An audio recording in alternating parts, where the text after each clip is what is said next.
Salut tout le monde et bienvenue à nouveau sur l'Atelier du Savoir. Aujourd'hui, on plonge dans un mystère, mais un truc de fou qui nous vient des régions les plus froides et les plus reculées de la planète. Et vous allez voir, ça démarre avec une découverte qui a laissé les scientifiques complètement pantois. Imaginez ça. Une scientifique en pleine mission dans l'Arctique tombe là-dessus et sa première pensée c'est « le sol a explosé, c'est impossible, ce n'est pas réel ». Non mais, sérieusement, quand une experte réagit comme ça, on sait qu'on est face à un truc complètement dingue. Ça pose le décor direct. Alors la question qui est sur toutes les lèvres, c'est « mais qu'est-ce qui peut bien provoquer des cratères pareils ?» C'est le mystère qu'on va tenter de résoudre ensemble aujourd'hui. On va mener l'enquête pièce par pièce. Prêt ? Allez, on y va. Ok, notre enquête commence en Sibérie, un endroit qui veut littéralement dire « le bout du monde ». C'est vous dire si c'est isolé. Et c'est là, au milieu de ce no man's land glacé, que l'histoire commence, avec un truc spectaculaire. Alors imaginez, on est en 2014. Un équipage d'hélico survole tranquillement la toundra, et là, il voit un trou. Mais pas un petit trou, hein. On parle d'un cratère de plus de 24 mètres de large et profond comme un immeuble de 15 étages. Au début, tout le monde pense à un effondrement de terrain. Mais il y a un truc qui cloche. Et c'est là que le mystère s'épaissit. Parce que quand on regarde de plus près, ce n'est pas du tout un gouffre normal. D'habitude, le sol s'effondre vers l'intérieur, c'est logique, sauf que là, c'est tout l'inverse. Le sol a été projeté vers l'extérieur, on a retrouvé des blocs de glace et de terre à presque 1 km de distance. La seule conclusion possible, c'est que ça n'a pas implosé, ça a explosé. Bon d'accord, une explosion. Mais une explosion de quoi au juste ?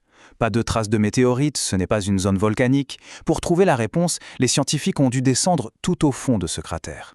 Et une fois en bas, après avoir prélevé des échantillons d'air, d'eau, de terre, ils ont trouvé le coupable. Bingo! Ils ont détecté des niveaux super élevés d'un gaz bien précis. Et là, toutes les pièces du puzzle ont commencé à s'assembler. Ce gaz, c'est le méthane. Oui, le méthane, ce gaz super inflammable, quand il se mélange à l'air, il devient carrément explosif.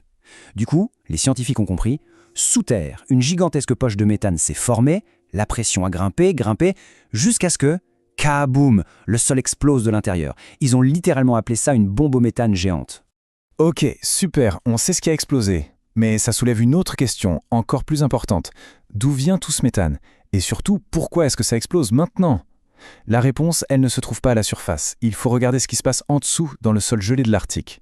Ce sol a un nom, c'est le pergélisol. En gros, c'est du sol, terre, roche, glace, qui reste gelé en permanence depuis des milliers d'années. Pensez-y comme le gigantesque congélateur de notre planète. Un congélateur qui recouvre presque un quart des terres de l'hémisphère nord. Et alors, ce qu'il y a dans ce congélateur, c'est là que ça devient fou. Le pergélisol stocke une quantité astronomique de carbone. On parle de 1400 milliards de tonnes. Pour mettre ça en perspective, c'est quasiment le double de tout le carbone présent dans notre atmosphère aujourd'hui. Une vraie bombe à retardement climatique. Le problème, c'est que ce congélateur est en train de décongeler. Et les conséquences sont déjà bien visibles là-bas. On a ce qu'on appelle les forêts ivres, avec des arbres qui penchent dans tous les sens parce que le sol devient mou. Les communautés locales voient leurs caves souterraines se réchauffer. Des routes, des bâtiments entiers s'affaissent. C'est un désastre au ralenti. Et attention, parce que ce qui se passe en Arctique, malheureusement, ne reste pas en Arctique. Le dégel de ce méga congélateur planétaire, c'est en train de devenir ce que les scientifiques appellent un joker climatique. Une carte imprévisible qui pourrait changer les règles du jeu. Voilà comment ça marche. Tant que c'est congelé, rien ne bouge. Mais dès que la glace fond, des milliards de microbes se réveillent. Et ils ont faim. Ils commencent à décomposer toute cette matière organique ancienne. Et le résultat de leur digestion, c'est le rejet de gaz à effet de serre, principalement du CO2 et bien sûr du méthane. Et comme si un problème ne suffisait pas, il s'avère qu'il n'y a pas une seule, mais bien 2 sources de méthane qui sont en train de se libérer. Alors, d'un côté, on a le méthane produit par les microbes qui décomposent les plantes et les animaux de l'ère glaciaire. Mais il y a une deuxième source. Imaginez que le pergélisol, c'est comme un bouchon géant. En dégelant, ce bouchon se fissure, et ça ouvre des cheminées qui permettent à du méthane fossile piégé bien plus profondément de s'échapper. Alors on pourrait se demander pourquoi on s'inquiète autant pour ce méthane. On parle tout le temps du CO2, non ? Eh bien c'est parce que le méthane a une sorte de super-pouvoir, un super-pouvoir de nuisance pour le climat.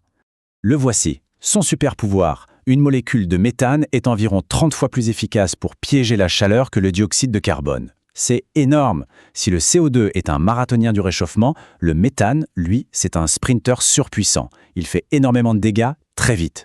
Et c'est là qu'on arrive au concept qui inquiète vraiment les climatologues, la boucle de rétroaction positive. C'est un cercle vicieux. 1. L'Arctique se réchauffe. 2. Le pergélisol dégèle. 3. Il libère du méthane.